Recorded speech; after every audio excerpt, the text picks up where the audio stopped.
ಬ್ರಹ್ಮಗಂಟು ಈ ಹಿಂದೆ ಜಿ ಕನ್ನಡದಲ್ಲಿ ಪ್ರಸಾರವಾಗ್ತಾ ಇದ್ದ ಒಂದು ಸಕ್ಸಸ್ಫುಲ್ ಸೀರಿಯಲ್ ಆಗಿತ್ತು.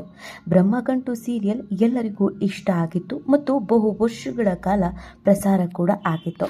ಇದೀಗ ನೀವು ನೋಡಿದ ಹಾಗೇನೆ ಕಲರ್ಸ್ ಮತ್ತು ಜಿಯಲ್ಲಿ ಒಂದು ಹೊಸ ಟ್ರೆಂಡ್ ಸೃಷ್ಟಿಯಾಗಿದೆ. ಹಳೆ ಸೀರಿಯಲ್ಗಳ ಹೆಸರನ್ನೇ ಮತ್ತೆ ಇಟ್ಕೊಂಡು ಹೊಸ ತಾರಾ ಬಳಗದ ಜೊತೆಗೆ ಸೀರಿಯಲ್ ಅನ್ನು ಪ್ರಾರಂಭ ಮಾಡೋದು. ಅದೇ ರೀತಿಯಾಗಿ ಬ್ರಹ್ಮಗಂಟು ಕೂಡ ಪುನಃ ಪ್ರಾರಂಭ ಆಗ್ತಾ ಇದೆ. ಆಗಿನ ಬ್ರಹ್ಮಗಂಟು ಸೀರಿಯಲ್ ಕಥೆಗೂ ಈಗಿನ ಬ್ರಹ್ಮಗಂಟು ಸೀರಿಯಲ್ ಕಥೆಗೂ ಏನು ವ್ಯತ್ಯಾಸ, ಇದರಲ್ಲಿ ಯಾರೆಲ್ಲ ಅಭಿನಯಿಸ್ತಾ ಇದ್ದಾರೆ, ಈ ಸೀರಿಯಲ್ ಏನು ಹೇಳುವುದಕ್ಕೆ ಹೊರಟಿದೆ, ಬ್ರಹ್ಮಗಂಟು ಅಂತಾನೆ ಇದಕ್ಕೂ ಕೂಡ ಹೆಸರಿಡುವುದಕ್ಕೆ ಕಾರಣವೇನು, ಇದೆಲ್ಲವನ್ನ ಈ ವಿಡಿಯೋದಲ್ಲಿ ಹೇಳ್ತಾ ಹೋಗ್ತೀವಿ. ಎಲ್ಲಿವರೆಗೂ ನಮ್ಮ ಚಾನಲನ್ನು ಸಬ್ಸ್ಕ್ರೈಬ್ ಆಗಿಲ್ಲ ಅಂದರೆ ಈಗಲೇ ಸಬ್ಸ್ಕ್ರೈಬ್ ಆಗೋದನ್ನು ಮರಿಬೇಡಿ. ಹೆಚ್ಚಿನ ಮಾಹಿತಿಗಾಗಿ ಬೆಲ್ ಐಕಾನ್ ಪ್ರೆಸ್ ಮಾಡಿ. ಮುಖದ ಸೌಂದರ್ಯ ಚರ್ಮ ಇರೋ ತನಕ, ಮನಸ್ಸಿನ ಸೌಂದರ್ಯ ಜನ್ಮ ಇರೋ ತನಕ ಎಂಬ ಮಾತಿನಂತೆ ಅಂದಕ್ಕಿಂತ ಗುಣ ಮುಖ್ಯ ಎಂಬ ಸಂದೇಶ ಸಾರುವ ಕಥೆಯನ್ನು ಹೊತ್ತು ಬರ್ತಾ ಇದೆ ಹೊಸ ಧಾರಾವಾಹಿ ಬ್ರಹ್ಮಗಂಟು. ಕನ್ನಡ ಕಿರುತೆರೆಯಲ್ಲಿ ಮೊದಲ ಸ್ಥಾನದಲ್ಲಿರುವ ಜಿ ಕನ್ನಡ ಇದೀಗ ತನ್ನ ವೀಕ್ಷಕರಿಗೆ ಹೊಸ ಕಥೆಯೊಂದನ್ನು ಪರಿಚಯಿಸ್ತಾ ಇದೆ. ಅದುವೇ ಬ್ರಹ್ಮಗಂಟು. ಈ ಹಿಂದೆ ಜಿ ಕನ್ನಡದಲ್ಲಿ ಇದೇ ಹೆಸರಿನಲ್ಲಿ ಸೀರಿಯಲ್ ಪ್ರಸಾರ ಕಂಡಿತ್ತು. ಗೀತಾ ಭಾರತಿ ಭಟ್ ನಾಯಕಿಯಾಗಿ ನಟಿಸಿದ್ರು. ಇದೀಗ ಅದೇ ಧಾರಾವಾಹಿಯ ಹೊಸ ವರ್ಷನ್ ಆರಂಭಕ್ಕೆ ದಿನಾಂಕ ನಿಗದಿಯಾಗಿದೆ. ಜೂನ್ 17ರಿಂದ ರಾತ್ರಿ 10 ಗಂಟೆಗೆ ಈ ಸೀರಿಯಲ್ ಪ್ರಸಾರವಾಗಲಿದೆ. ಭರ್ಜರಿ ರೇಟಿಂಗ್ ಮೂಲಕ ಆರಂಭವಾದ ಉಮಶ್ರೀ ಅಭಿನಯದ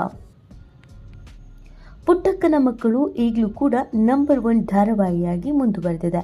ಇದರ ಜೊತೆಗೆ ಸತ್ಯ, ಸುಧಾರಾಣಿ, ಮುಖ್ಯ ಭೂಮಿಕೆಯಲ್ಲಿರುವಂಥ ಶ್ರೀರಸ್ತು ಶುಭಮಸ್ತು, ಅಮೃತಧಾರೆ, ಇತ್ತೀಚೆಗೆ ಹೊಸ ಸೆನ್ಸೇಷನ್ ಸೃಷ್ಟಿಸಿರುವುದು ಕೂಡ ಕುಟುಂಬದ ಕಥೆ, ಲಕ್ಷ್ಮೀ ನಿವಾಸ, ಶ್ರಾವಣಿ ಸುಬ್ರಹ್ಮಣ್ಯ, ಸೀತಾರಾಮ ಧಾರಾವಾಹಿಗಳು ಯಶಸ್ವಿಯಾಗಿ ಮುನ್ನಡೀತಾ ಇದೆ. ಈ ವಿಭಿನ್ನ ಕಥೆಗಳ ಸರಣಿಗೆ ಹೊಸ ಸೇರ್ಪಡೆಯೇ ಬ್ರಹ್ಮಗಂಟು. ಮುಖದ ಸೌಂದರ್ಯ ಚರ್ಮ ಇರೋ ತನಕ, ಮನಸ್ಸಿನ ಸೌಂದರ್ಯ ಜನ್ಮ ಇರೋ ತನಕ ಎಂಬಂತೆ ಅಂದಕ್ಕಿಂತ ಗುಣ ಮುಖ್ಯ ಎಂಬ ಸಂದೇಶ ಸಾರುವ ಕಥೆಗೆ ಈ ಹೊಸ ಬ್ರಹ್ಮಗಂಟು. ತನಗೆ ಮದುವೆಯೇ ಬೇಡ ಎಂಬ ನಿರ್ಧಾರದಲ್ಲಿರುವ ಸಾಧಾರಣ ರೂಪಿನ ಕಥಾನಾಯಕಿ ದೀಪಾ, ತನ್ನ ಸೌಂದರ್ಯದ ಬಗ್ಗೆ ಅತಿಯಾದ ಅಹಂಕಾರ ಹೊಂದಿರುವ ಇವಳ ಅಕ್ಕ ರೂಪಾ, ಮದುವೆ ಕಥೆಗೆ ಬ್ರಹ್ಮಗಂಟು ಧಾರಾವಾಹಿಯ ಹೈಲೈಟ್. ಅತ್ತಿಗೆ ಸೌಂದರ್ಯಳನ್ನ ಅಮ್ಮನಿಗಿಂತಲೂ ಮಿಗಿಲಾಗಿ ಗೌರವಿಸುವ ಕಥಾನಾಯಕ ಚಿರಾಗ್, ರೂಪಾ ಜೊತೆ ಚಿರಾಗ್ ಮದುವೆ ನಿಶ್ಚಯ ಮಾಡೋ ಸೌಂದರ್ಯ. ಆಕಸ್ಮಿಕ ಸನ್ನಿವೇಶದಲ್ಲಿ ಅಕ್ಕನ ಬದಲು ಚಿರಾಗ್ ಜೊತೆ ಮದುವೆ ಆಗೋ ದೀಪಾ, ಒಲ್ಲದ ಗಂಡ, ತಿರಸ್ಕಾರದಿಂದ ನೋಡೋ ಗಂಡನ ಮನೆಯವರ ಮಧ್ಯ ಹೊಯ್ದಾಡುವ ದೀಪಾಳ ಬದುಕು, ಹೆಣ್ಣು ಮಕ್ಕಳಲ್ಲಿ ಆತ್ಮವಿಶ್ವಾಸ ಮೂಡಿಸುವ, ಅವರ ಮನಸ್ಸಿನ ಸೌಂದರ್ಯ ಅನಾವರಣ ಮಾಡುವ ಅಪರೂಪದ ಕಥೆಗೆ ಬ್ರಹ್ಮಗಂಟು. ಇನ್ನು ಈ ಬ್ರಹ್ಮಗಂಟು ಹೊಸ ಸೀರಿಯಲ್ನಲ್ಲಿ ಯಾರೆಲ್ಲ ನಟಿಸ್ತಾ ಇದ್ದಾರೆ, ಯಾವೆಲ್ಲ ಕಲಾವಿದರಿಗೆ ಅವಕಾಶವನ್ನು ಕೊಡಲಾಗಿದೆ ಅನ್ನೋದನ್ನು ನೋಡೋಣ. ಯಾಕಂದರೆ ಜಿ ಕನ್ನಡದಲ್ಲಿ ಹೊಸ ಹೊಸ ಕಲಾವಿದರಿಗೆ ಅವಕಾಶವನ್ನು ಕೊಡಲಾಗ್ತಾ ಇದೆ. ಈಗ ಏನಿದ್ರೂ ಕೂಡ ಹೊಸ ಹೊಸ ಕಲಾವಿದರು ರಾರಾಜಿಸ್ತಾ ಇದ್ದಾರೆ.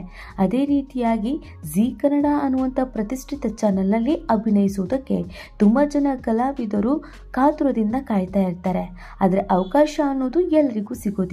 ಹಾಗಾಗಿ ಈ ಬ್ರಹ್ಮಗಂಟು ಸೀರಿಯಲ್ನಲ್ಲಿ ಯಾರ್ಯಾರಿಗೆ ಅವಕಾಶ ದೊರೆತಿದೆ, ಅದೃಷ್ಟದ ಬಾಗಿಲು ತೆರೆದಿದೆ ಅನ್ನೋದನ್ನು ನೋಡೋಣ.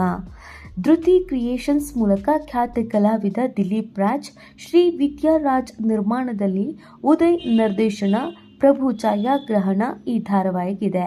ಸುಧೀಂದ್ರ ಭಾರದ್ವಾಜ್, ನಿಶ್ಚಿತಾ ಶರತ್, ಸುಶಾಂತ್ ಮುಂಗರವಳ್ಳಿ ಚಿತ್ರಕಥೆ, ನಂದಿನಿ ನಂಜಪ್ಪ ಸಂಭಾಷಣೆ ಬರೆದಿದ್ದಾರೆ.